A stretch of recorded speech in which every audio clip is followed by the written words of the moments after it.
Now my short questions in my mind since my childhood is, what is the difference between a rich man and a wealthy man?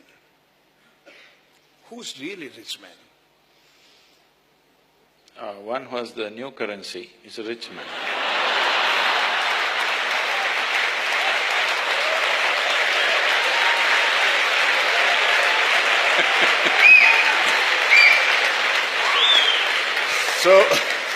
So you mean to say the man with the old currency has gone poor? Poorer?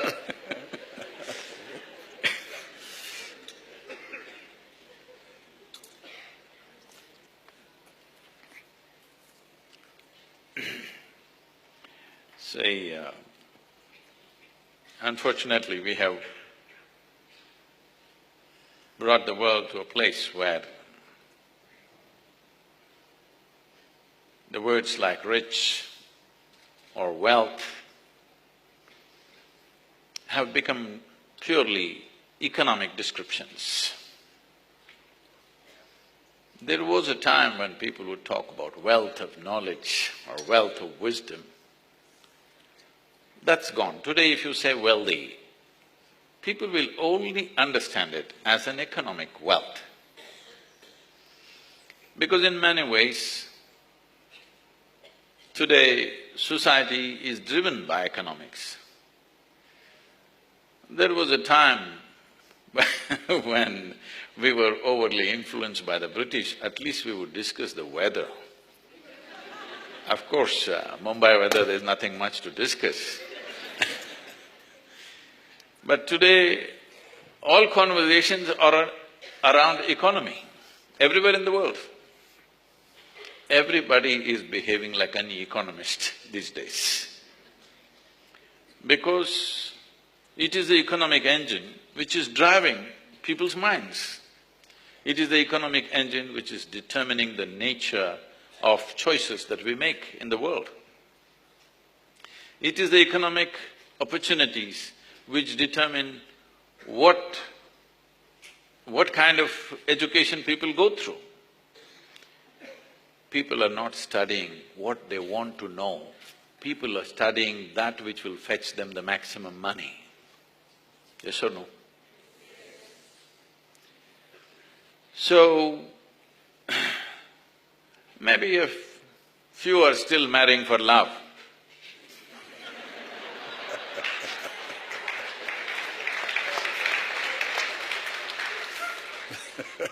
Everything has become economic.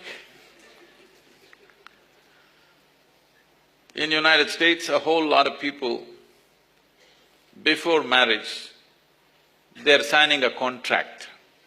In case we divorce, what's the deal? How can two people become one when this calculation is on? But even the idea of becoming one has been given up. It's always two. The idea and the dream of two people becoming one has been completely given up, because when economic calculation comes, you become exclusive, you can't be inclusive. So economics are ruling us in every way. So when you say richness, when you say wealth, we are only talking about money. Not just richness and wealth. If you say, he is a big man in the town, it doesn't mean that he has a big brain. It doesn't mean that he has a big heart. It means he has a big pocket. Nothing else. This is a very poor way to exist. When we do this, the ladies must know this. When economics become the main crux of everything that we do, the feminine will vanish from the world, or feminine will be subjugated. If women have to succeed, they have to become like men. There is no other way. Masculine will be everything. That means world will become utilitarian. There will be no aesthetic, there will be no beauty, there will be no gentleness. Everything will be a calculation, what is useful, what is not useful, what do I get, what do you get. There will be no home, there will be only a marketplace everywhere. In the marketplace, the rules of the marketplace are like this. If I give less and take more, that means I'm smart. Yes or no? If you go to the share market, you buy for less and sell it for more, that is smart. But life doesn't work like that. Life becomes beautiful only when you're willing to give it all and you don't care what you get.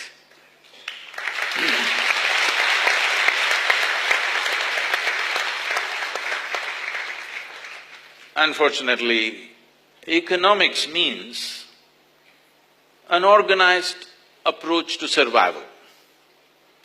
Now we've made survival. When we were in the caves, survival was a big issue.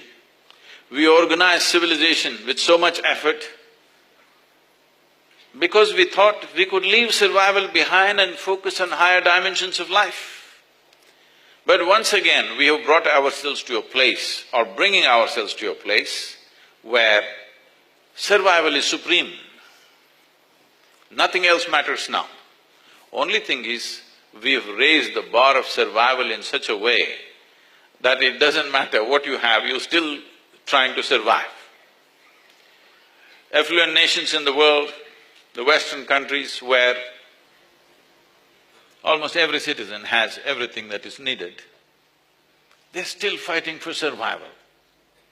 Fighting for survival like nobody else. Yeah. I keep asking the American people, you guys all the time talking about freedom. Where is freedom in your life? Because even if the most significant dimension appears in your life, you can't take a turn. I keep joking with them. You know, some time ago, 2000 years ago, Jesus came and said, "Come, follow me." A few people followed him. But today, if your Jesus comes back and says, "Come, follow me," where can you follow him? You have a 35-year mortgage on your house. You have still a student loan at the age of 45. You have a car loan, you have insurance, you have this. You're not going to follow, you got a bank to go to.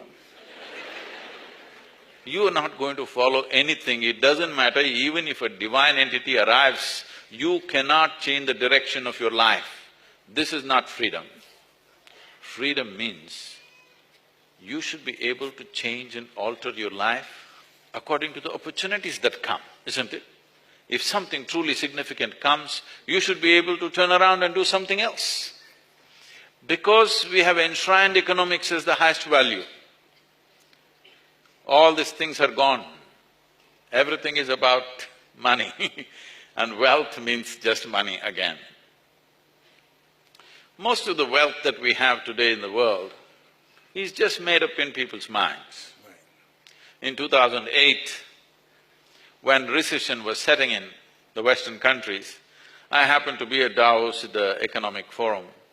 That year, India was running a campaign in Switzerland. The campaign was India Everywhere.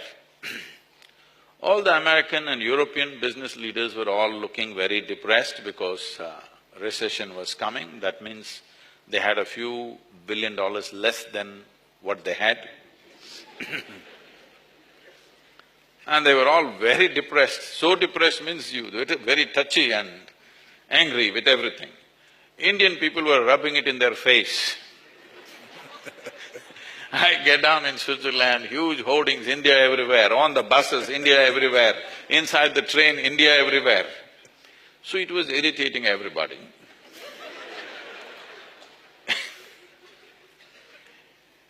So they asked me to handle a session called Recession and Depression. I said, recession is bad enough, depression is worse. All of you have always been complaining you don't have enough free time. This is the time to walk on the beach.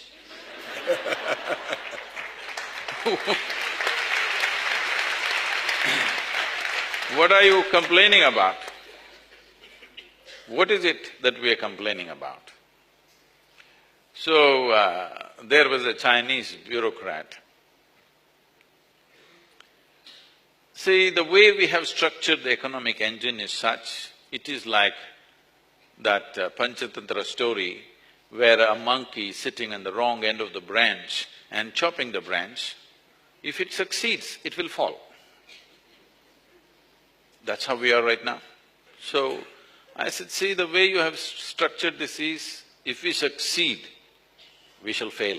That's how we are right now. Because if we fail, you will be depressed. If we succeed, the world will be damned. Yes, the way we're going. So I said, it's better you are depressed. Because if your ambitions are fulfilled, there'll be no planet left. That's where we're going. So this Chinese bureaucrat did a wonderful thing.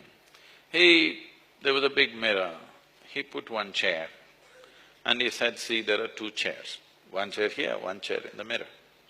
They all said yes. Then he covered up the mirror and he said, see, now there's only one chair. They said yes. Then he said, always there was only one chair.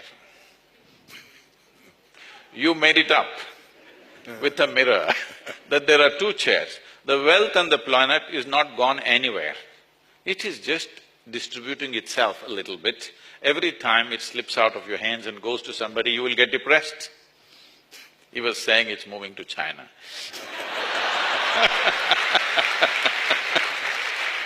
Thank you, thank you. Thank you for sharing the chair also. Here there are two. Two chairs. Thank you very much.